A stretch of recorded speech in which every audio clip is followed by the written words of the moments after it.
Hello and welcome to my podcast. Do me a favor and subscribe to the Keim Report wherever you get your podcasts. And if you're watching us on YouTube, you can tell I haven't shaved. I hope you can tell I haven't shaved.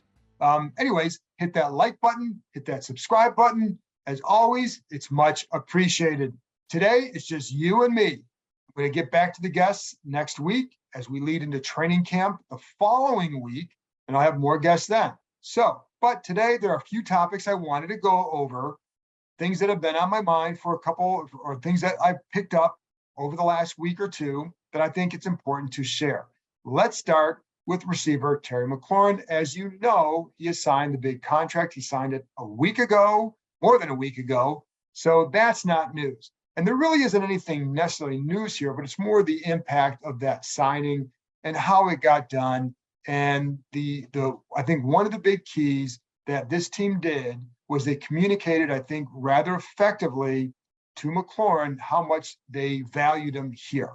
And I think one thing they always wanted him to know was that wherever the negotiations were going at a certain point, they wanted to know that because it allows him to know that what they're working toward and how they see him in the organization. I think that's always important. There were a couple of times where a story might come out, where somebody might write, or there might be some speculation about what could happen here. And as you know, part of the reason people do that is because you see what's happening elsewhere with other receivers. A.J. Brown, the Cowboys trading Amari Cooper. The receiver market was going crazy. So you don't, where do things go? So if some stories like that would come out, this team would get on the horn with McLaurin to kind of say, it's not coming from us. There's nothing there to it. Just somebody speculating.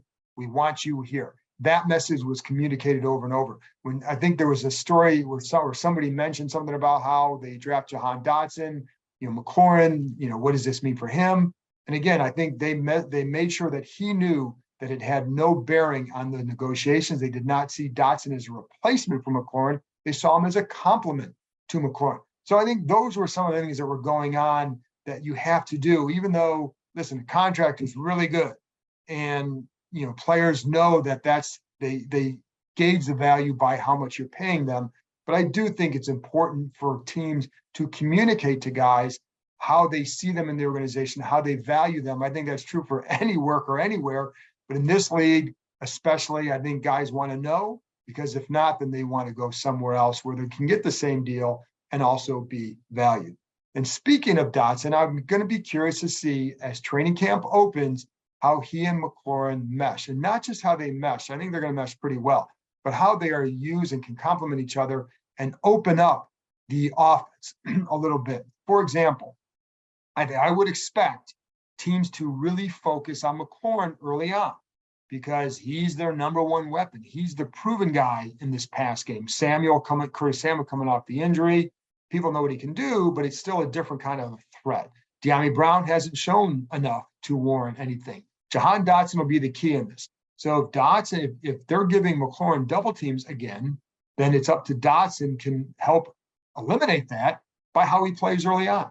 And I think one of the ways they can help with that too is maybe taking some shots down the field early in the year, helping open up and getting teams to play back a little bit deeper, which then opens up an area that Dotson can excel, and that's underneath. That in turn would help McLaurin. And I do think teams, I remember talking to Fred Smoot about this after they got Wentz, and he talked about how he would try to bait Wentz if he was a defensive back, but he would do that by maybe playing a little bit looser just to try get him to throw down the field and maybe go after the ball a little bit. But what I would say is conversely, there are going to be teams that are going to be honoring that deep ball. There's a lot of speed on this offense.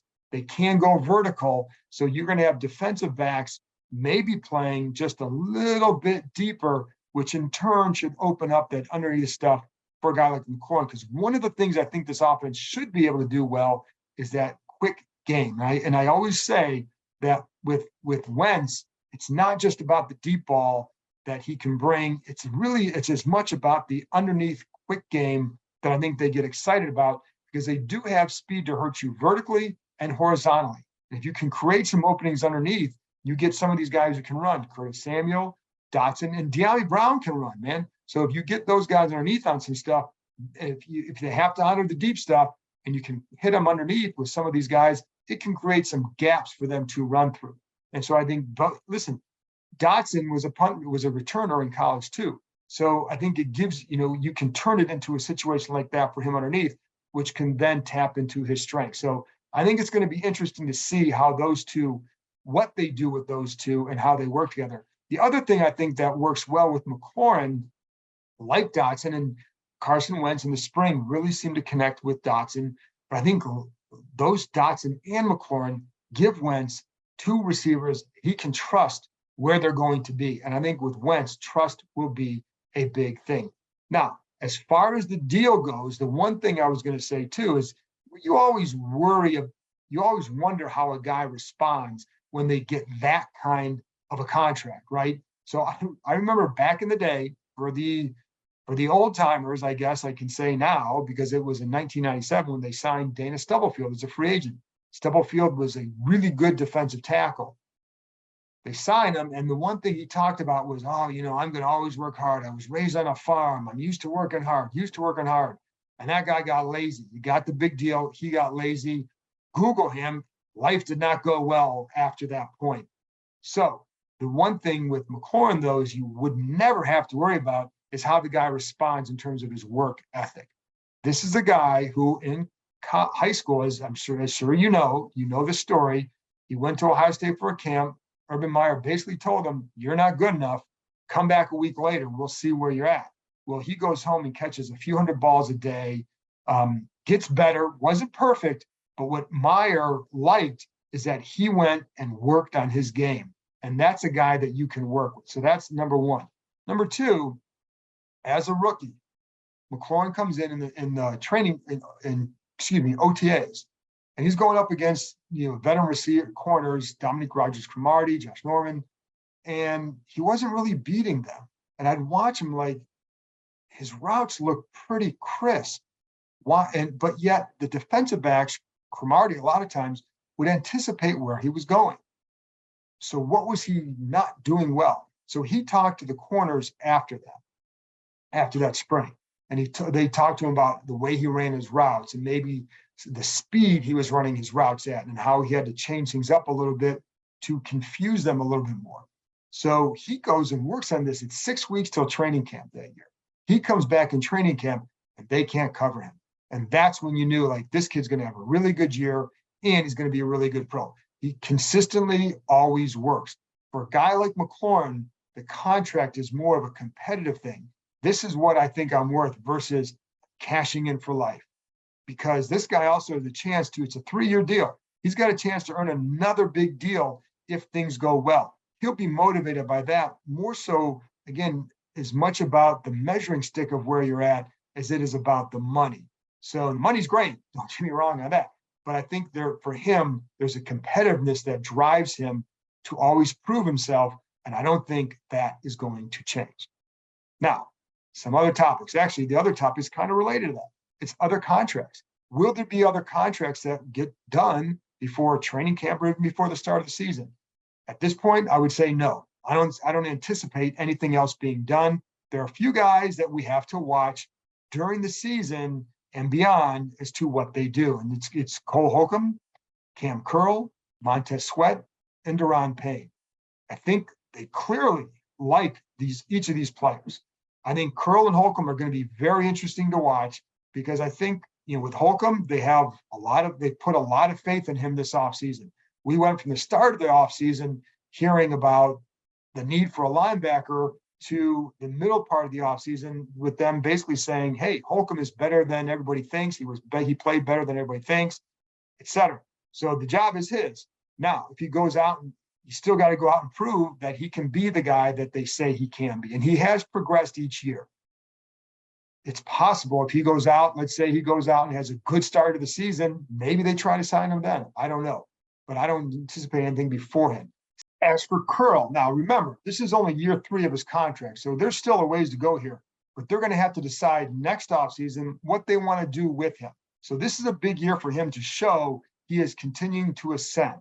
And he's taken a step each year, and they're going to use him in a role where he could show a lot more of what he can do. he's going to play some of that Buffalo nickel at times, depending on the package. He'll play back as he'll play the deep half safety. Sometimes they can put him deep middle. They like to keep him deep half if he's back there because you got Bobby McCain. But he'll be able to show some strong safety, more of the strong safety growth, but also the Buffalo nickel, which is the hybrid. He would be more of a hybrid linebacker safety type if he plays that at times. So I think he has a chance to show his growth, which then next offseason will lead to what do you do with him going into year 4. So, but that's one to watch too. Then Daron Payne is obviously a big one because he's a free agent after this year if they don't sign him. I think the hard part there is they just gave John Allen a deal last year that averages $18 million a year. Do you give Daron Payne that kind of money? I think that's the question that they're going to have to answer. And I would say the reason why there's no contract is because right now the answer is no. So I think that's an easy one to look at. If you're Daron Payne, you would probably want that money because if you're his agent, you also say, listen, that deal was last year. So it's not the same as a deal that's right now or one that would happen after the season. So I think they're going to see where he goes and then decide like if the money is right. I think they'd love to keep him. I think a difference there is they have Fedarian Mathis. They did not draft him to replace Daron Payne, but they do know they have a guy who can replace him if they have to let him walk after the season. So I think, again, in an ideal world, I think you keep him. I don't know that they're going to be able to because there's going to be other guys that they're going to want to keep up front, and they already are looking at how do you organize these contracts. So that's another one to keep an eye on. I think the other thing with Daron Payne what I know is there are teams that would trade for him probably right now, give up a 3rd round pick in 2023 to get Payne. But if you're Washington, why would you trade him? Clearly, there was a chance before the draft they could have done it, or that they were, if teams had given a right offer, I think they probably would have. But at this point, you've hurt your depth without Settle, without Matt Ioannidis. So why would you hurt it more if you're going into a year that you think you can be a good team, certainly contending for the NFC East title? So you're not going to weaken your team that way just to get a 3rd round pick in 2023. You're going to get a 3rd round pick in 2024 if you don't trade him, because if he leaves as a free agent, that's what you'll get as a compensatory pick, assuming the formula works out right. So that's something to keep in mind there. And then the last one is Montez Sweat. Now, Sweat is going into his 4th year. He has the 5th year extension the following year, but I think you get in that situation. I think they'd probably rather extend him than to have him play on that 5th year. Just my speculation. So you get to, depending on the kind of year he has, you get to next year at this point, what do you do? I think how he plays will determine what happens there. But the bottom line is, I don't expect anything to happen before the season with anybody. And again, Curl is still too early. It's just that this is a season to watch for him because it's going to determine what they probably do at this time next year with him. So there you go on that. Now, one more topic, and it's the fun one, right? It's the Dan Snyder and Congress. But I just wanted to go over a couple things with you. I think you probably have a good handle on this. Here's what we know. We know that Dan Snyder's attorney offered for him to testify voluntarily on July 28th via video conference. What we also know is that the House Oversight Committee wants him to testify via a subpoena. They're okay with the date, July 28th. It's the next to last day before the House breaks for August recess. There's a big difference here. If he testifies on a subpoena, he's under oath. If he testifies voluntarily, he doesn't have to answer every question. He can just say, I don't want to answer them. And with the subpoena, he can always plead the 5th. But as somebody who worked with this, who is deeply knowledgeable about the committee, said, when you start pleading the 5th, it looks like you're covering a lot of things up. So in a criminal situation, it might be more apt. Somebody would be more apt to do that. I don't know if he would do that here. Somebody said they would recommend he doesn't do that. Certainly some people would probably expect that to happen because they might get into things that he just doesn't want to get into, whether it's financial stuff, anything with it. But that's an option there. Again, when it's voluntarily, he just doesn't have to answer that, or the fear with the committee is that he would feel bound by the NDAs and would not have to answer questions that pertain to that things are covered by NDAs. So it would limit the scope of what they feel they could get from him. So then what happens after all that? Let's say he just says, I'm not going to testify under subpoena. Now, here's the other thing to keep in mind. They can't subpoena him when he's overseas. U.S. Marshals cannot serve the subpoena when he is overseas. So he doesn't, the only way he could agree to testify via subpoena right now is if his attorney accepts on his behalf. And that has not happened. So if none of that happens, let's say they subpoena him and he decides not to appear. They could either nothing could happen in July. And then let's say in August, he returns, they want to serve the subpoena. Let's say he returns from overseas in August. They can serve the subpoena at that time. It can be in August. Carolyn Maloney, the chairwoman, can do that at any time. Then what happens if he doesn't appear at that one? Then they could decide how do they want to proceed. Probably they could they could charge him with contempt of court. He could then take him to court and basically run out the clock because the midterms are coming in November. If the Republicans win the House, then he could run out the clock. And that's that's a possibility. Don't know what's going to happen. Those are the scenarios. And I just wanted to keep you updated. I hope I wasn't confusing with any of it. And it's something we're going to be paying attention to. And again, if he does take him to court, it could go on for months and months, and it could go on longer than it could take long. Like, for example, the Democrats could lose the House. They're out of power in January, but the case could still be in court beyond that point. Just because the investigation might end doesn't mean the court situation would then automatically end as well. So a lot of things to consider, a lot of scenarios that could take place. But that's what we know right now. So there you go. I appreciate you tuning in, and I'll be back with another episode on Sunday night or Monday. It'll come out Monday morning or Sunday night, one of those. So pay attention to it. You can find us again on YouTube. You can find with Empire Media. It's AMPIRE, or again with the podcast, the Keim Report, wherever you get your podcast. As always, I appreciate you listening. Talk to you next time.